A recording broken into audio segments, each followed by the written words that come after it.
Hello, hello, hello, everybody. Welcome back to the reality recap. I'm your host, Queen E. And I gotta say, by the midpoint of this week, I wasn't sure if we were gonna make it out of Love Island land. It was just Love Island land. You know what I mean. Because whoa, so much was going on this weekend. Like the wars going on TikTok, on YouTube, and all the comment sections on the Instagram, on Twitter. It was so much. I didn't know we would recover as a nation, but I think that the week ended the way that it needed to because wow. And then in the same way that we had Meg Thee Stallion come and be like a palate cleanser, I think that what happened with like Amaya and Brian at the end of this was my palate cleanser. You guys let me know what was your moment of the week that just kind of brought that levity, because boy, what a heavy week it was. Before I get into all of that, I just want to remind you guys that we are on Instagram, Reality Recap Pod on Instagram, and that is where you can send over the voice notes. We have 2 today, and I feel like they're so fitting to what's been going on this week. Also, make sure to listen to us on all audio platforms and also to watch us on YouTube. You can also find an ad-free version with Apple subscriptions. Guys, my friend sent me this voice note, I think it was Tuesday night, and I was like, this is so indicative of the week that we are having. I'm done, but I have nothing to say. Like, this is the first time. No, I feel like it's not. But like tomorrow, I'm really glad we don't have Love Island. Like, I'm really glad. I'm so happy that we don't have it. Because, I need a break. I don't even know what's going to happen on Thursday. I don't even know if I'm going to watch it on Thursday. And that's what's scaring me because I feel like I should just... I don't know. Maybe I'll just watch Reality Recap and call it a day. Because... Period. No. You can't have me shouting in my own home. Raising my blood pressure in my own home. No.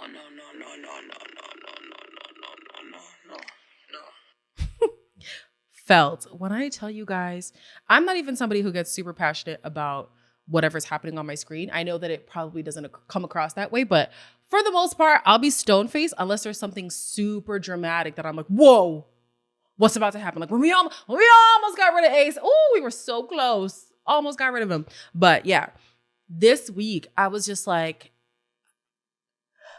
so much is happening. There was the Casa recoupling, the aftermath of that. There was the heart rate challenge. There was the standing on business. I was like, hey, like just give me a second to recalibrate. I just needed a moment. But let's start with the top of the week. If I'm not mistaken, it does start with the Casa recoupling.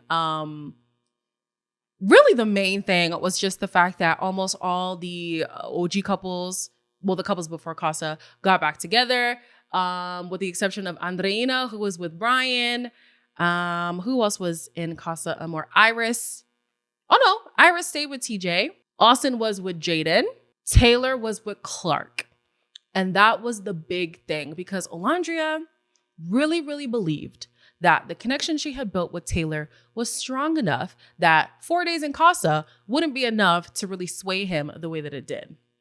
And after some reflection, because I have been quite critical in the last week or so of Olandria's behavior, simply because we get to see those times where she is putting in a lot of effort to try to prove her affection for him. He is being prompted by other people to have these dates. And even when he does have the dates, it does feel very performative. But I had to remind myself that number one, we get that added context that she is not privy to. And number two, I've been there too. I have been there where you like somebody so bad and you almost want to make a square fit in a circle hole, even though I think a square can fit in a circle hole. A circle to fit in a square hole. But I think that could work too. It depends on dimensions, okay? You just try to force something that is just not there, right? And so I have to have empathy for her. She had been single for however long she had been single for, the 5 years, I think she said. And getting back into the dating scene is hard. And she also has this like rigid type that she wants for herself. And I do understand why she wants that type. We get to see that with Zach. She wants somebody who has Southern values, who's very gentlemanly. And we even see with Zach that he's not that, very evidently not that. He does do cute little things, but that Southern gentleman persona was not within him, which makes sense because he's not Southern. So I understand the plight that she was facing being in this villa, but it was just painful to watch this girl who I think is absolutely stunning, who clearly is held to a high regard by the villa because they always look to her for some kind of advice. They really take heed to her advice and stuff like that. And to see her be the one to experience this and to be so broken by Taylor's decision was quite gut-wrenching, heartbreaking. I was going to say heart-wrenching, but heartbreaking, gut-wrenching for me. I would hope that this is a learning experience for her. A few lessons can be learned from this. Number one, I feel like it is important for that mutual interest to be there. You know, if you're constantly putting yourself out there and it feels like the person isn't quite reciprocating, then maybe something's quite off. I am a bit more traditional, so I do expect like a guy to put his foot forward first, and then I kind of follow suit. But not everybody's like that. And also not all relationships are straight. So I do get that there is nuance there. Also, just because you've spent a lot of time with somebody, it doesn't mean that you've built a lot of, you've made a strong bond per se, or there's a lot of substance between you guys. Because I feel like even those last days that we saw Taylor and Olandria together, they were still learning about little things that I would have thought they would have covered already. And they were still like, oh, wow, okay, cool. We're still getting to know each other kind of thing. And then 2 or 3, this is 3 now.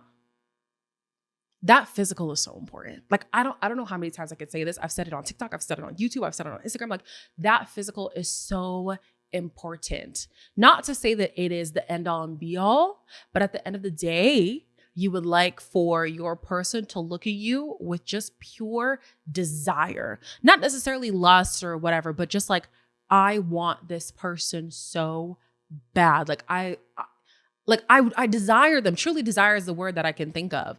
And that just wasn't there. Is it there with Clark? I think that I could definitely get there with Taylor and Clark.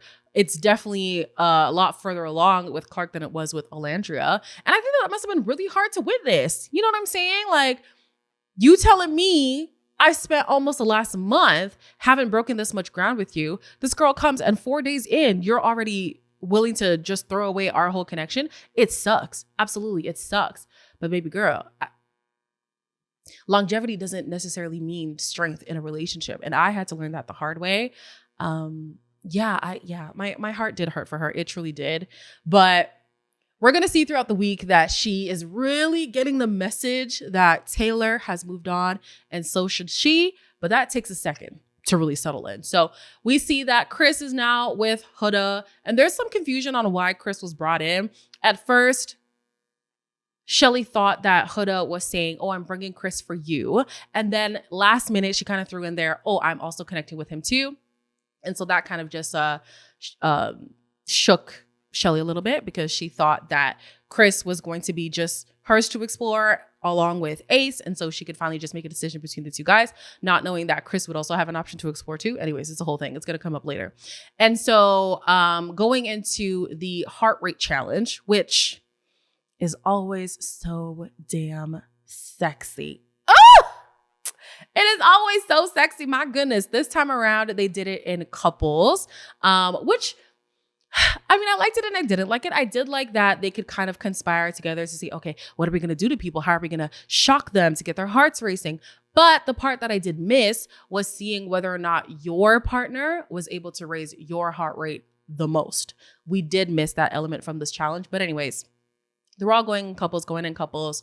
Of course, Olandria, like, I don't know how long I've been saying that I've been anticipating Olandria's heart rate challenge performance. Like, no words. She was so good. But she showed Taylor the business. And I was like, oh, girl, like clearly she's still very attached to him. And I understand it's not going to just die overnight. Her feelings are just going to die overnight. But I kind of wish that, hell, at this point, the Olandria people got a show. I kind of wish that happened over her trying to give Taylor like this taste of whatever he's missing, just because it gives him a lot more power than I feel like he deserves. You know what I'm saying? Like, girl, stop. No, don't let him know that he got you wrapped around his finger like this. You know what I'm saying? And then we saw Elin, because Elin was partnered up with Olandria in this challenge. Elin gave Sierra the business. Nick was not happy. Nick was not a happy camper one bit. And I was thinking to myself, well, step it up, Nick. Like, step it up. Even Sierra made it a point to say, Elin used to do these cute little like C-shaped pancakes when we were in Casa Amor, stuff like that. Like, and then now that I think about it too, in the challenge from least likely to most likely, we'll get to that. Nick was stood in a position and Sierra actually moved him down when the prompt was who would be the best boyfriend. So I do think that there's parts of Nick that he could, do better at, the courting being one of them. But then that makes me question Nick's feelings for Sierra in general. Sometimes I do question it, if I'm going to be honest. I don't know if it's as mutual as Sierra would like it to be. I don't know if he's ever going to express that, especially because I do think he, along with the Three Stooges in general, are very game focused. So I don't think he would ever put his game in jeopardy, especially not this far down the line. Which is kind of why too with the Olandria people, why I just don't think anything would come from that, because he's too close to the finish line. He's seemingly in a strong connection. They have this journey that people do look for when they're thinking of a winner. He would not jeopardize that. Not for 1 second. But anyways, yeah, Nick was not a happy camper. And somebody else who was not happy was Shelly. So a big thing that happened in the heart rate challenge is that Huda gave some real good attention to Ace. So much so that you could tell something has been taken out from the scene. We don't know what it is, but we know that when she was done with Chris, mind you, she kissed Chris twice, which was kind of like a thing for Ace. But when she was done with Chris, Huda was still going. And as soon as it was done, Taylor was peering over Clark's back. Ace was like, that was a lot. Pepe was like, that looked like more than a challenge. Chris was even looking at Huda like, yo, what the hell was that? Like, everybody was gobsmacked. Every single person was gobsmacked. So I can only imagine what happened there. Immediately, Huda's trying to apologize. And Shelly's like, listen, we'll talk about it later. And Huda's initial response is, it was just a challenge. We're going to learn later that Shelly felt very dismissed by that. But yeah, Shelly, not happy. Most of the villa that we got to hear from did agree that it was overboard. Even Huda herself did say, that was too much. I acknowledge that I did too much, but unfortunately she had already done it. She can't undo it, right? So after the challenge, Shelly, livid, does not want to talk to Huda at all. Huda's in her emotions because, of course, Shelly's icing her out. She even asked Olandria, do you think that I'm a bad person? And Olandria says no. But then they chopped up the scene and then Olandria walked away. So I felt like there was more to that conversation, but we do see Huda get quite emotional. She tries to have a conversation with Shelly. Shelly's not having it. And Shelly's whole thing is basically that she was respecting boundaries when Jeremiah was in the house, which made me think, did you want to try something with Jeremiah? And you just didn't get the opportunity. But she was just saying in general, Huda had these boundaries, right? And all the girls, because of girl code, had to adhere to said boundaries. Then when it came time for Huda to now respect those same boundaries that they were respecting for her, she didn't do that. And I do understand, like, yes, it was a challenge. I think there's been a lot of discourse, like, what is and isn't allowed in a challenge. Let's be honest. It's never just a challenge. Like, I don't know when we're going to get rid of that mentality. It's never just a challenge, especially if you do too much. If you do too much, that is going to have residual effects in the villa, okay? It's going to ripple. And even Ace was indulging, and it did kind of irk Shelly a little bit, but it is clear that her frustration is more with Huda, right? if I were in that situation, I definitely do agree with Shelly about not talking to Huda right away, but I would have spoken to her the next day. Unfortunately, she didn't, right? If they were to have that conversation, I think it would have been good to tell Huda, like, listen, we are trying to develop a sisterhood, right? And we literally had a conversation earlier about how you feel like you don't show up enough for us girls. She was talking about Shelly, Olandria, and Sierra, right? One good way for Shelly to kind of put things into perspective would have been, I respect friendships that are reciprocal. And the way that I respected your connection with Jeremiah by not doing too much, or how the other girls just decided to completely stay away from him. This is barring bombshells. They decided to completely stay away from him because you were uncomfortable with that. I would have liked that same courtesy because you know the feelings that I have for Ace. Yes, I'm still exploring, but I like the guy. And it hurt my feelings that that same courtesy wasn't given to me. I literally think that would have squashed so much. It would have squashed the beef that they end up having after the fact. It would have squashed all of the discourse happening online, like just to let her know, we talked about friendship. This is what friendship looks like to me. And this is why I'm offended by your behavior. It doesn't emulate what I perceive as friendship, as girl code, as a sisterhood. You know what I'm saying? Unfortunately, that didn't happen. The day goes on again with Shelly not talking. And then we head to the, what is this challenge now? Well, actually, let me talk about some things that happened before that stand on business challenge. We have some people getting nasty in these beds, okay?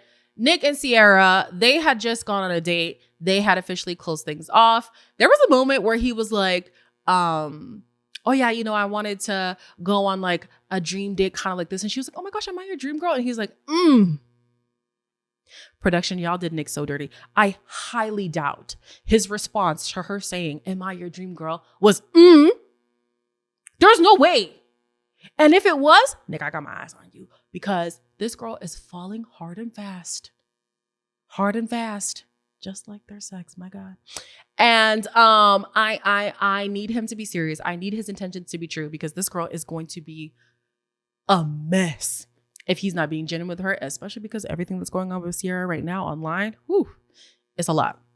So anyways, they've been doing the nasty in the beds. People can obviously hear them. He's like, oh yeah, you know, I went from, what did he say? 30 seconds to like 40 now? Nick, I mean, thank you for keeping it short and sweet, but my gosh, that's it. Can you even really reach the promised land with 40 seconds? I don't know. I don't think you can, but whatever. And then it looked as if Iris and TJ were doing something in Soul Ties. I don't know. I wasn't there. Couldn't tell you. But after that, they have a game called Stand on Business. Essentially, all the people who are in the villa get to write a postcard. You can choose to be anonymous, or you can choose to put your name on it. And you get to air your grievances that you have with the other islanders, right? I'm not going to remember the order. There's no way. But some of the things that came up were Grayson was told that, Pepe was told that he needs to make a decision with Grayson because clearly his feelings are not in it. He basically is like, listen, yes, I did have strong feelings for Hannah. It's taken me a while to just get over that. I'm really not going to hash out this situation any further. And it sucks because Grayson felt very dismissed in that moment, but Pepe didn't want to discuss it further. Cool. Then we had, what else happened there? We had Sierra, who was told that they're doing the business too much and they're not discreet, obviously. And so she's like, listen, I was celebrating, okay? 40-second celebration, mind you. Anyways. And then she's also questioned about the Hannah vote. Pepe's the one who asked that. And the whole story is that Hannah had the opportunity to create strong bonds with two people, and she should be grateful for that. I still don't like the rationale of like, oh, well, you got to experience the show, so therefore you get to go. Sierra, respectfully, you're closed off. By that logic, you should go. Ace and Shelly, they've been in each other's pocket all season. They're probably close to closing it off. I mean, we don't know, because by the end of this week, they still aren't closed off. But if they do, they should go. You know what I'm saying? Like, this logic doesn't make sense, especially because if you were to apply it to you, you would fit the bill, and then you should be the next to go. But I'm sure they would change the rules again to fit their own narratives. Like, it's just, Anyways, I still don't like the rationale, but fine. Who else was asked certain questions? I'm trying to like wait for the big ones. I guess let me talk about Taylor and Olandria right now, just because. Oh, Amaya. Oh, this one really hurt my heart. So Amaya basically was told that she snores, and that was funny to her. I think Chris is the one who said that.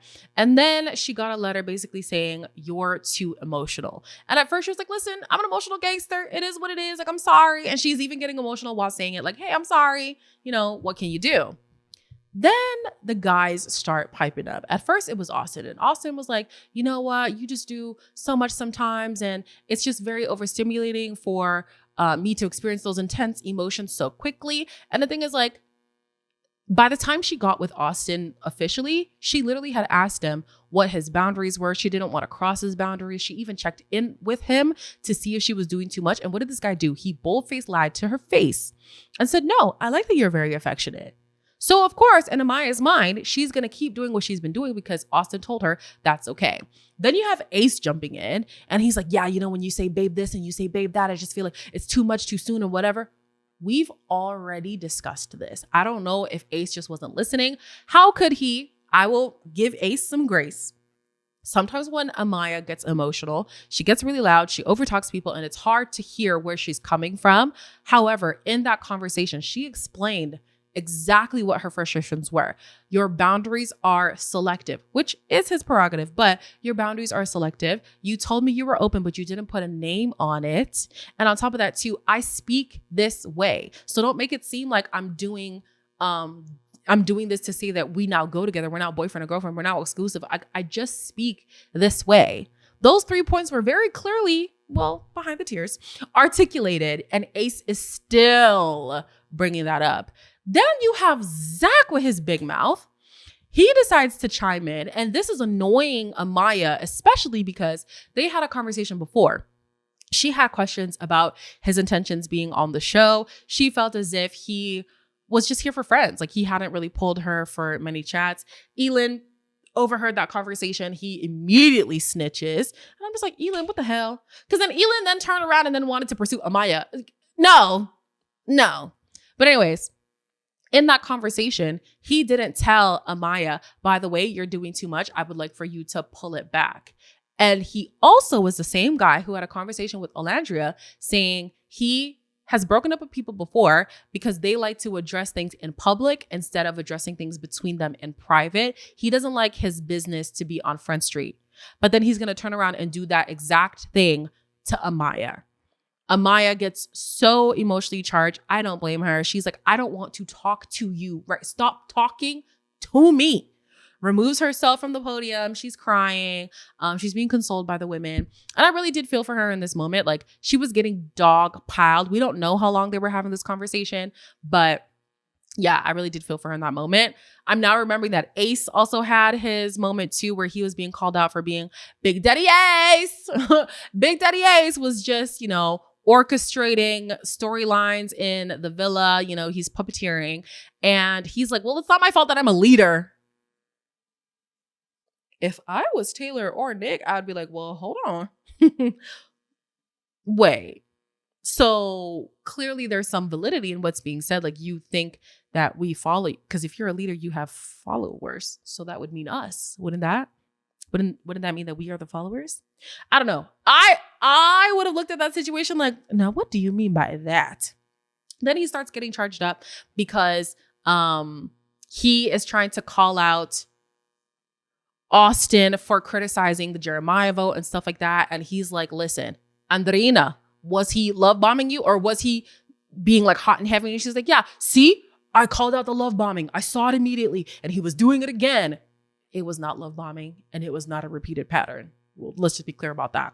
But anyways, then he uses the Amaya situation to say, "You can't even be bold enough to say things because you had all these thoughts about Amaya and you couldn't tell her." So Amaya, she's learning this for the first time. Like, wait, what did he think about me? Because he didn't tell me. Austin and her start having a back and forth, and he's like, "Oh, this is not your time to respond. Don't you understand what it means to like air out what?" I said,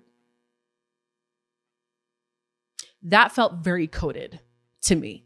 It felt very coded. We do know that she is Dominican, if I'm not mistaken. If she's not Dominican, she's Colombian, but I'm pretty sure she's Dominican. And even the way that she speaks, you know, she has an accent. She also, I think she has a speech impediment. I'm not quite sure. But the way that he said that felt very coded to me, and I didn't appreciate that. Of course, Amaya is very upset. And it's just, it was just a rough day for Amaya, to be honest with you. But anyways, Ace's whole thing is like, listen, it's not my fault that I'm a leader. It's not my fault that people want to follow me. There's nothing I can do about that. I'm 5'10", side eye, and you're 6'4", and I'm able to, you know, stand on business.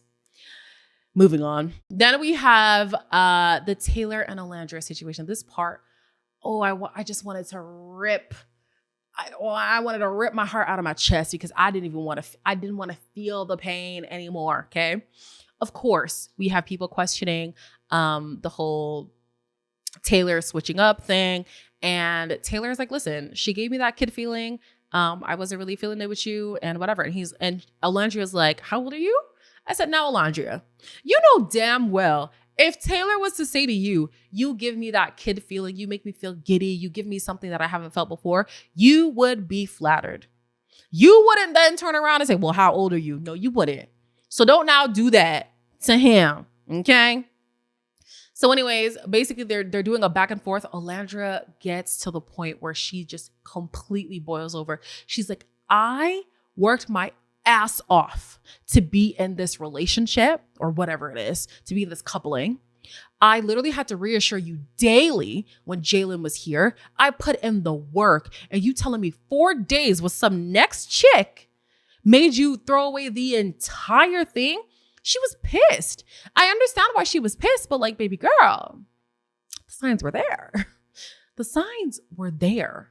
I hope to God that we get a movie night and Olandria actually gets to see. It's going to suck to see, but Olandria gets to see those conversations where Taylor is like, yo, it's just not there for me physically. Or whenever Ace is telling him, hey, the girl's literally cooking for you. Can you go and talk to her? Can you go and pursue her? Can you reciprocate the energy? Like, he constantly had to be prompted to pursue Olandria. It never came naturally to him. When Clark came in, the man never had to be asked once. We didn't see anybody tell Taylor to go and talk to Clark. He would do it unprovoked all the time. He would kiss her all the time outside of challenges. Something we never saw Taylor do with Olandria. Well, at least I didn't see it. If y'all saw it, y'all let me know in the comments down below. I didn't see it, right? So number one, what I didn't like was that she did call him a bitch in the postcard. She got very riled up and kind of gave him that that power over her that I wish that he didn't. And then the last thing for me was when somebody was like, oh, well, make a decision. I don't know who wrote that. It could have been Olandria. Taylor was asking who wrote it. Nobody wanted to fess up. And he's like, fine, I picked Clark. It pissed me off that he got to have a mic drop moment. Like, that was not what I wanted for Olandria at all. At all. Olandria, you got dumped. You got brought back in. You got a chance to explore a connection. Fine. It didn't work. You see that your man has moved on. And then at the cost of recoupling, he picked her. To me, that's it. Yes, he did make it seem like he was still open to pursuing her, but she was even annoyed at how little he was doing and how much he was doing for Clark, how much he would consider her feelings and wouldn't consider hers. To me, that is the answer. I don't need to hear you point blank tell me I'm choosing somebody else. No. I don't want to hear it. Okay. Not at all. So yeah, it sucks that he had that mic drop moment, but this was like the final straw for Olandria.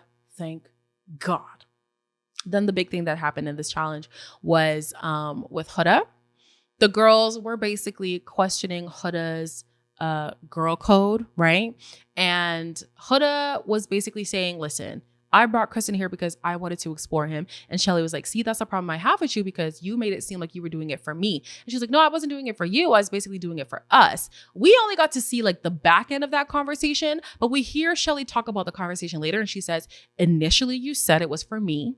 And then when I said it was a good idea, you then threw in that you were also exploring him and you were interested. And that was new information for Shelly. So the way that Huda phrased it initially was what Shelly was not happy with.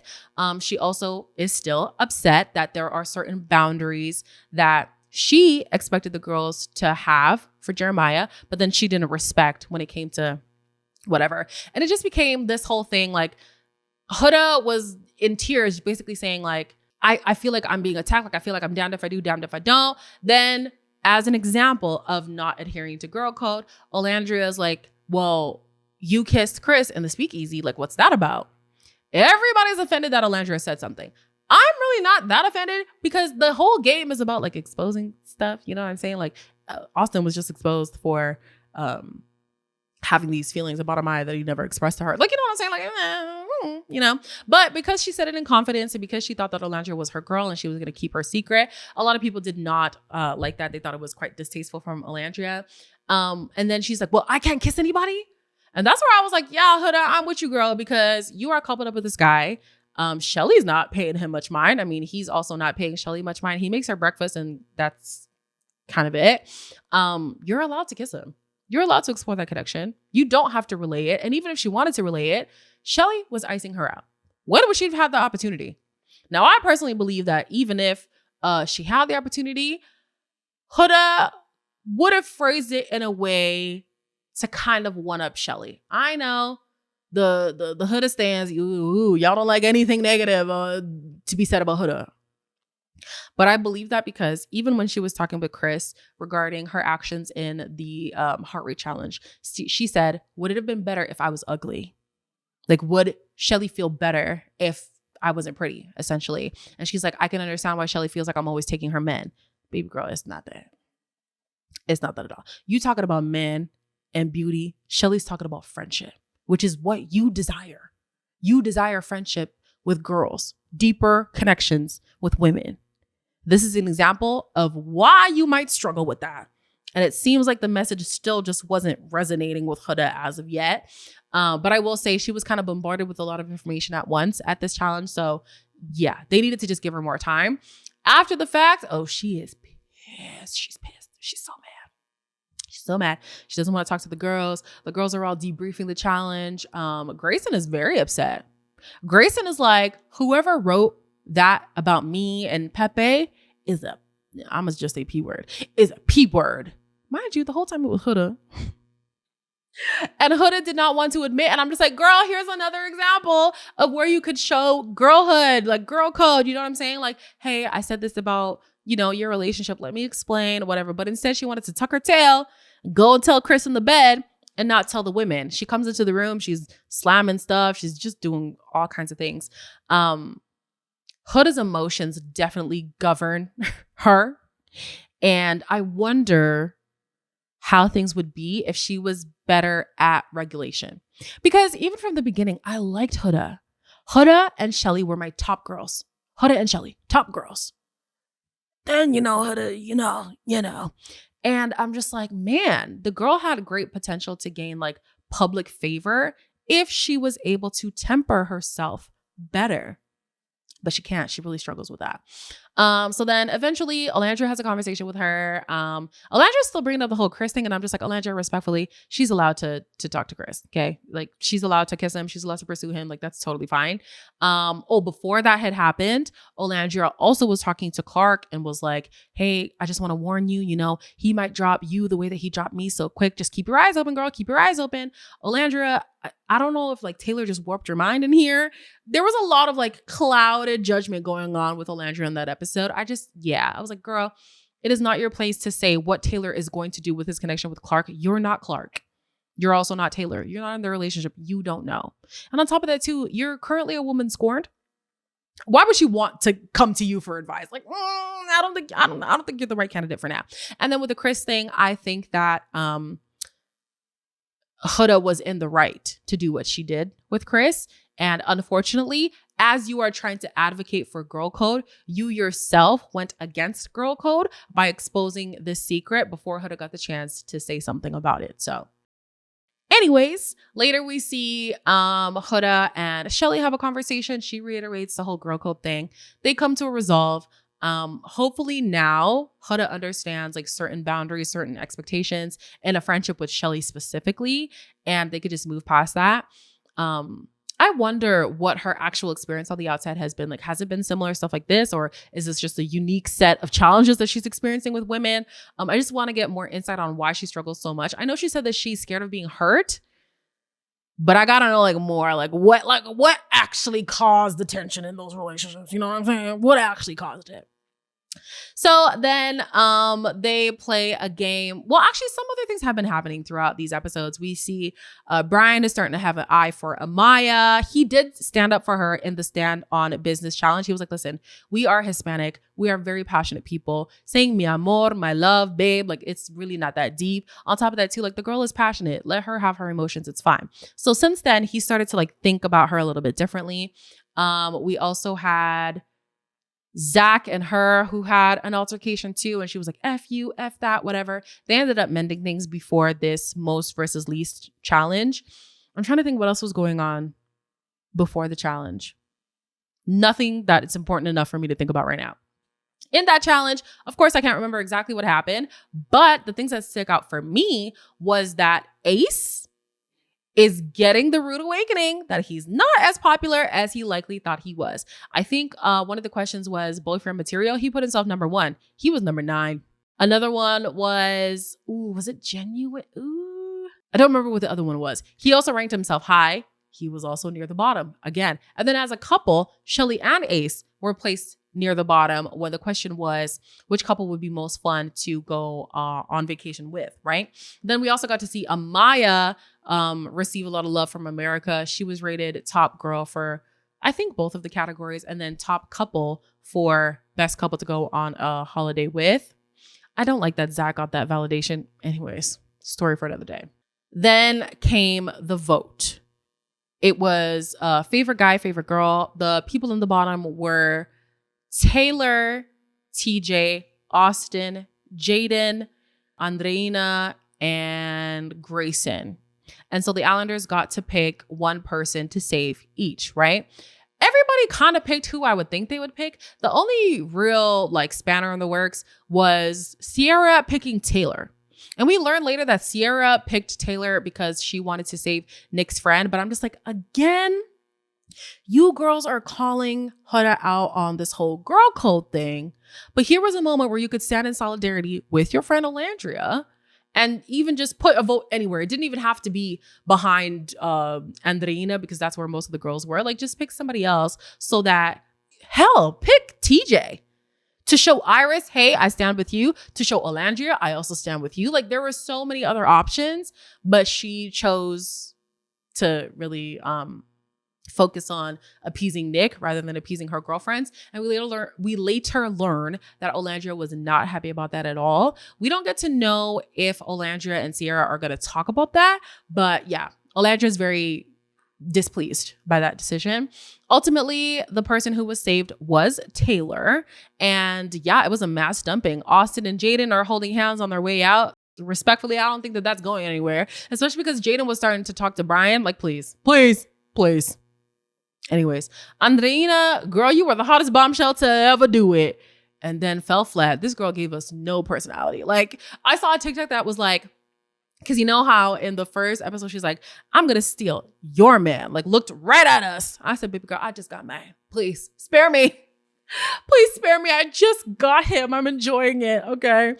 But then she couldn't even steal the man of a girl who wasn't even in the villa. You know, she had eyes for Pepe. Pepe was still stuck on Hannah. He did tell her, you know, I have a connection with Grace and I don't want to explore more than one connection right now. But we do learn later that it's because of Hannah. But I'm just like, yikes. Like, from the really big explosion to her entrance, and then it just fizzled completely. So yeah, they all go. Iris is sad, but she is starting to have eyes for Pepe. I'm only now realizing that she and Pepe never got the chance to explore because they were bombshells at the same time. And of course, the bombshells are supposed to come to shake up what's already going on in the villa, so they couldn't just gravitate towards each other. So yeah, it was interesting to see them start to develop a little something. They don't actually say, okay, like, let's pursue something romantic, but you can see them flirting with the idea. We also see Shelly finally decided that, you know what, it's just done with Chris and I. Chris himself, he'd been done, especially from the Stand on Business Challenge. He's been done, okay? So they're basically like, you know what? Your connection is strong. My connection is strong. Let's just focus on that. I personally feel like with a little bit more time, a little bit more effort, Shelly still would have been torn. But because Chris decided to fall back, she also decided to fall back. And then she tells Ace that she's ready to stop exploring. Why did Ace not reciprocate?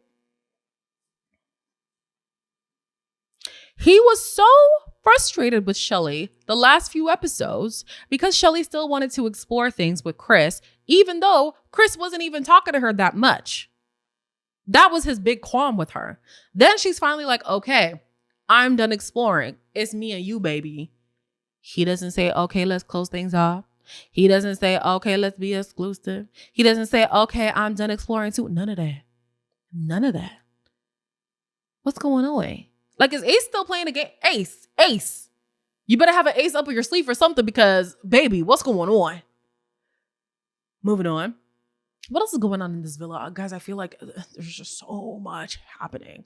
There's some like floaters right now. Olandria doesn't really have much going on.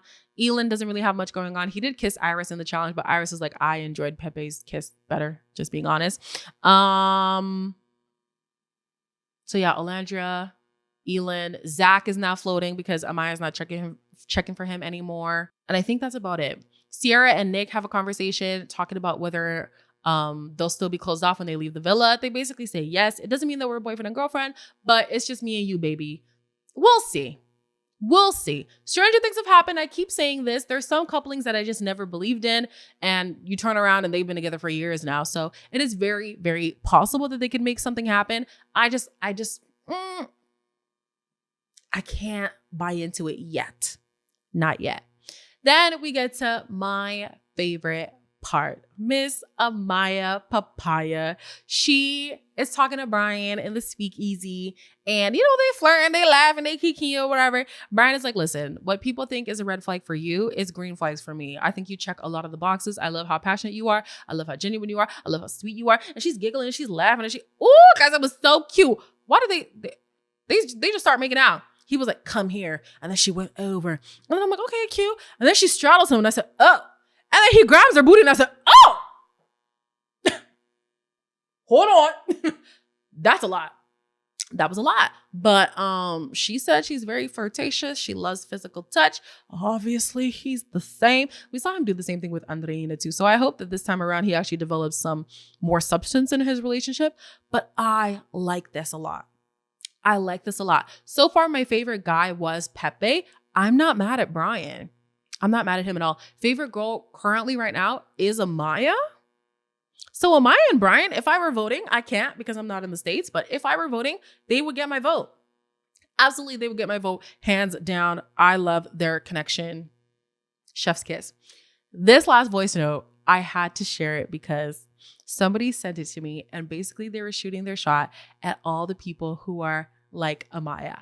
I thought it was so cute. Guys, I think he's a cutie. I could be biased. I love all my subscribers and I think that they're all cuties. So if you're interested, I don't know, DM me. We'll see. I don't know. But I have to play you this voice note. It was just too cute.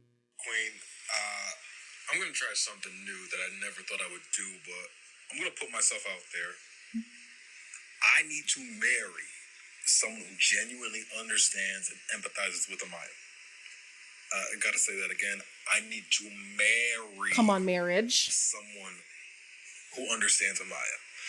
I need a partner that is brave enough to stand tall while crying. I need someone who's secure enough to say, I'm not your cup of tea, so don't drink me, while fighting back tears. I need someone who is as intelligent and resilient as Amaya. And if someone disagrees with anything that I've said thus far, don't talk to me. Period. But if you agree with what I'm saying, please drop your name in the comments. Drop your Instagram name in the comments so I can seek you out and I can find you and so I can pull you for a virtual chat, whatever you want to call it. I need to find my person. Seeing the way Amaya is gives me hope that the person I need and the person I deserve actually exists. I'm not going to judge anyone for having tears, but I will wipe them away for you. Oh. If you're a good match for me, please drop that Instagram name in the comments so I can find you, because I'm tired of being outside. Outside is ghetto. Guys, you cannot tell me that that wasn't cute. Now, for the sake of safety, and I don't want people to be trolled and stuff like that, don't put your Instagram handle in the comments, okay? DM me. DM me. You know what makes me so excited about this? If you had been following me before Reality Recap, I used to do this thing on YouTube Live where we would do like matchmaking, right? And there literally was a successful match. They were exchanging emails and stuff, and they were planning a date. I unfortunately didn't have the time to go back and check to see like how things were going. And it was an older couple too. Guys, I was living. It was so cute. So I'm all for meet cutes, as unconventional as they may be. If his voice sounds nice to you, if you relate to Amaya, send me a DM. Don't put your handle in the comments, guys. I just want to avoid, people being weird. You know what I'm saying? Trolling, all that stuff. I don't want that for you. You know what I'm saying? But I can slide over his handle to you, and we can see what could. Guys, I love that he said wanting a woman who is able to like stand strong even through the tears. Because oftentimes like tears are used as a weakness. Like whether you're a guy or a girl or non-binary, gender fluid, like it doesn't matter. When people see tears, all of a sudden it's almost like you're discredited. But sometimes too, tears can be weaponized. And sometimes they automatically assume that somebody is a victim because they are crying. But sometimes there is strength in that emotion. And the fact that Amaya is always able to speak through those tears do not consume the girl. She can still yell, even though you shouldn't really be yelling at people. She can still yell through those tears. She can still be self-assured through those tears. She can still be like, and I'm beautiful and I don't care through those tears. I love it so much. And this man said he'll be there to wipe them away. Guys, you cannot tell me that that wasn't so sweet. Oh my gosh. Anyways, if you want somebody who's going to be a reality TV junkie like you watching the show, we halfway there together. You want somebody who is going to appreciate your emotions. You want somebody who's going to be there to wipe your tears away. Hit us up, baby. Hit us up. You never know. You never know. But yeah, this week, I needed that ending with Amaya and Brian because I'd been through so much. I had been tried by fire throughout this week. It has been a lot. So I definitely needed this palette cleanser. You guys let me know what was your highlight throughout the week. What was your palette cleanser? Was it Huda and Chris? Because honestly, they're developing a good thing. Was it Shelly finally saying she's done exploring? Was it Olandria finally letting go of that man? Good Lord. Was it Sierra and Nick becoming close up? I think there were a lot of moments, actually, now that I think about it. Yeah, what was your palette cleanser of the week? You guys let me know in the comments down below. But that's it for me this week. We're almost at the end. I think the finale is July 13th. So we're going to get a winner real soon. Also, let me know who you would vote for, because the couples right now is looking a little bit shaky. But we're going to have to vote. Who would your number one couple be? Or what do you suspect America would vote? Yeah, my number one has to be Amaya Papaya. Has to be. Number two, I guess maybe Shelly and Ace, just because we've been on this journey for so long with them. Nick and Sierra, I'm sorry. I can't even place a lot of bets on Sierra right now. I got to see what her fate in the villa is going to be before I even place bets on her position. And then maybe Clark and Taylor. I think that would be my fourth.